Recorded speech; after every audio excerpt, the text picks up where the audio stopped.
আল্লাহ রাসূল এটা অনুমোদন দিয়েছেন যে একটি ব্যবসায়িক পণ্যের উপরে দ্বিগুণ পরিমাণে ব্যবসা করা যাবে।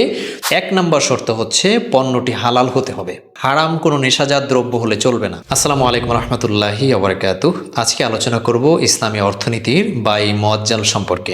বাই মুআজ্জাল হচ্ছে এমন একটি অর্থনীতি ব্যবস্থা যেটি সমাজকে পুরোপুরিভাবে সুদ মুক্ত করতে সক্ষম। কিভাবে?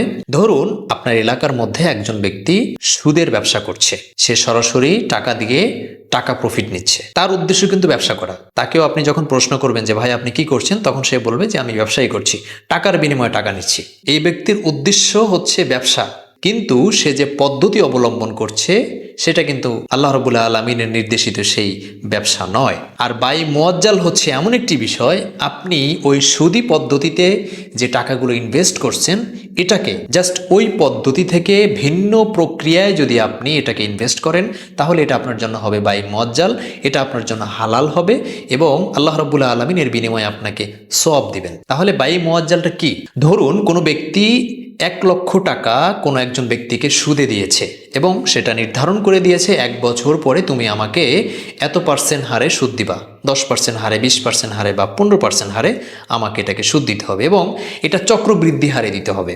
আর বাই মুআজ্জাল সিস্টেমটা হচ্ছে ওই 1 লক্ষ টাকা সরাসরি কাউকে না দিয়ে সে এই টাকাটা কোথায় ইনভেস্ট করবে বা কোন পণ্য সে ক্রয় করবে, সেই পণ্যটা প্রথমে আপনি নিজে ক্রয় করবেন। এটা আপনি ধরে নিন যে সে একটি বাইক কিনবে, তখন প্রথমে ওই বাইকটা আপনার নিজের কিনতে হবে কোনো একটি শোরুমে গিয়ে আপনার নিজের নামে। মানে প্রথমে ওই বাইকটা কিনে আপনাকে নিজের মালিকানায় নিতে হবে, ওই সম্পদের মালিক প্রথমে আপনাকে হতে হবে। এরপরে ওই বাইকটাকে আপনি আপনার স্টোর থেকে আপনি বিক্রি করে দিবেন আপনার গ্রাহকের কাছে। বাইকটা প্রথমে আপনি কিনে এনেছেন এবং 1 লক্ষ টাকার বাইক আপনি তার কাছে 1,20,000 টাকায় বিক্রি করে দিয়েছেন। দেখুন পদ্ধতি হচ্ছে কত সুন্দর, কত চমৎকার, যে আপনি 1 লক্ষ টাকা দিয়ে সরাসরি 20,000 টাকা আপনি সুদ নিলেন, 20% চক্রবৃদ্ধি হার, এটা হলো সুদ। আর আপনি 1 লক্ষ টাকায় পণ্য কিনে সেই পণ্যটাকে 1,20,000 টাকায় আপনার গ্রাহকের কাছে বিক্রি করলেন।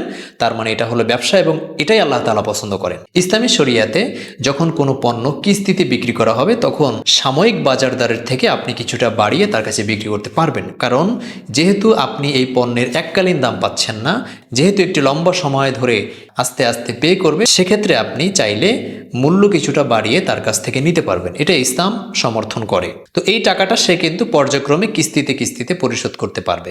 তবে বাই মুআজ্জালের জন্য কয়েকটি শর্ত রয়েছে। 1 নম্বর শর্ত হচ্ছে পণ্যটি হালাল হতে হবে, হারাম কোনো নেশাজাত দ্রব্য হলে চলবে না। কাজেই প্রথম শর্ত হচ্ছে অবশ্যই পণ্যটি হালাল হতে হবে। 2 নম্বর শর্ত হচ্ছে নিজের নামে পণ্য কিনতে হবে, প্রথমে নিজের মালিকানা নিতে হবে, এরপরে আপনি অন্যের কাছে লাভ করে বিক্রি করতে পারবেন। 3 নম্বর হচ্ছে বিক্রয়ের সময় আপনাকে চূড়ান্ত মূল্য নির্ধারণ করতে হবে। মানে আপনি 1 লক্ষ টাকায় বাইকটা কিনেছেন, আপনি 1,20,000 টাকায় বিক্রি করছেন তার কাছে, এটাই ফাইনাল, এখানেই চূড়ান্ত মূল্য নির্ধারণ হয়ে গেছে। আপনি চাইলে পরবর্তীতে আর এর দামটা বাড়াতে পারবেন না, চাইলে আপনি এখানে কোনো পার্সেন্টেজ বসাইয়া তার কাছ থেকে কোনো অতিরিক্ত চার্জ আপনি গ্রহণ করতে পারবেন না। এটা হচ্ছে 3 নম্বর শর্ত।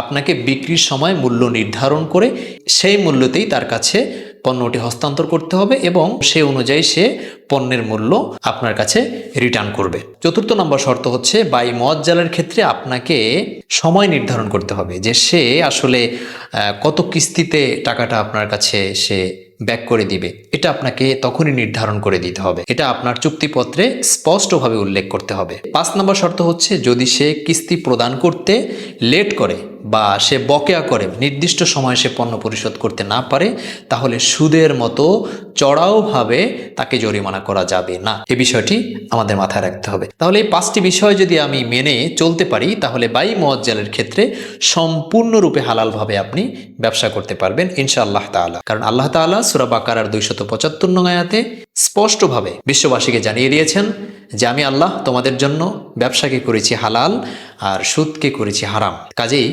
আমাদের সমাজে যারা সুদের ব্যবসা এখনো করছেন, আপনারা এই ব্যবসাটাকে সরাসরি সুদের মতো মারাত্মক পর্যায়ে না নিয়ে আপনারা পণ্য কিনে পণ্য বিক্রি করেন, আপনার ব্যবসায়ী হয়ে যান। আপনারা চক্রবৃদ্ধি হারে টাকা না নিয়ে একটি পণ্যের ফিক্সড মূল্য নির্ধারণ করেন, সেখানে আপনি বাজার দরের থেকে কিছু কম বেশি করতে পারবেন। এটা ইসলাম আপনাকে কোনো বাধা দিবে না বা এর উপরে ইসলাম আপনাকে কোনো নিষেধাজ্ঞা জারি করেনি। তবে চড়াওভাবে মূল্য বৃদ্ধি করা যাবে না। দেখা যাচ্ছে একটি পণ্যের বাজার মূল্য এখন রয়েছে 10 টাকা, সেটা যেহেতু সে 1 বছর বসে পে করবে, তাহলে আপনাকে মাথায় রাখতে হবে 1 বছরের মধ্যে এই পণ্যটির দাম বেড়ে যেতে পারে। আপনি চাইলে সেখানে 12 টাকা নিতে পারেন তার কাছ থেকে। ব্যবসার ক্ষেত্রে এটা করাই যেতে পারে, কোনো অসুবিধা নেই। আল্লাহ রাসূলের একটি হাদিসের মধ্যে এসেছে, আল্লাহ রাসূল একটি দিনার উরওয়াহ বারিকি রাদিয়াল্লাহু তাআলা আনহু এর হাতে দিলেন আর বললেন, তুমি এই দিনারটি বাজারে নিয়ে যাও এবং ছাগল কিনে নিয়ে আসো। তো উরওয়াহ রাদিয়াল্লাহু তাআলা আনহু বাজারে চলে গেলেন এবং বাজারের ওই প্রান্তে গিয়ে একটি ছাগল ক্রয় করলেন। ক্রয় করে এই প্রান্তে আসার মধ্যেই সে ছাগলটা আবার অন্যজনের কাছে বিক্রি করে দিলেন। কয় টাকায় বিক্রি করলেন? 2 দিনারে। তাহলে তিনি ছাগলটি কিনলেন 1 দিনারে, বিক্রি করলেন 2 দিনারে। তার মানে ব্যবসার ক্ষেত্রে দ্বিগুণ প্রফিট করা যাবে। তাহলে সে কিনলেন যে দামে, দ্বিগুণ দামে বিক্রি করলেন। এরপরে তিনি আবার বাজারের ওই প্রান্তে চলে গিয়ে 1 দিনারে আরেকটি বকরি ক্রয় করলেন এবং রাসূল করিম সাল্লাল্লাহু আলাইহি ওয়াসাল্লামের কাছে এসে আল্লাহ রাসূলের হাতে বকরির রশিটা ধরিয়ে দিলেন আর 1 দিনার তার হাতে দিলেন। তখন আল্লাহ রাসূল বললেন, তুমি কি করেছো? তুমি কি বকরিটি কারো কাছ থেকে ফ্রিতে নিয়ে এসেছো? তুমি টাকাও ফেরত দিলা, বকরিও এনে হাতে দিলা, কারণটা কি? তখন পুরো ঘটনাটা আল্লাহ রাসূলের কাছে তিনি বললেন। আল্লাহ রাসূল তখন বললেন যে, যায়েদ, আল্লাহ রাব্বুল আলামিন তোমার এই ব্যবসায় বারাকা দান করুক। তার মানে আল্লাহ রাসূল এটা অনুমোদন দিয়েছেন যে একটি ব্যবসায়িক পণ্যের উপরে দ্বিগুণ পরিমাণে ব্যবসা করা যাবে, তবে সেটা পরিবেশের উপরে ডিপেন্ড করে এরপরে আপনাকে বাজার মূল্য নির্ধারণ করতে হবে। দেখা যাচ্ছে যে বাজারে এখন চলছে 10 টাকা, আপনি সেটাকে 20 টাকায় বিক্রি করবেন, বিষয়টা এমন না। আপনাকে পরিবেশের উপরে, সিচুয়েশনের উপরে ডিপেন্ড করে আপনাকে ব্যবসা করতে হবে। আল্লাহ রাব্বুল আলামিন আমাদেরকে ইসলামের সঠিক বুঝ দান করুন। আমিন। আসসালামু আলাইকুম রাহমাতুল্লাহি ওয়া বারাকাতুহু।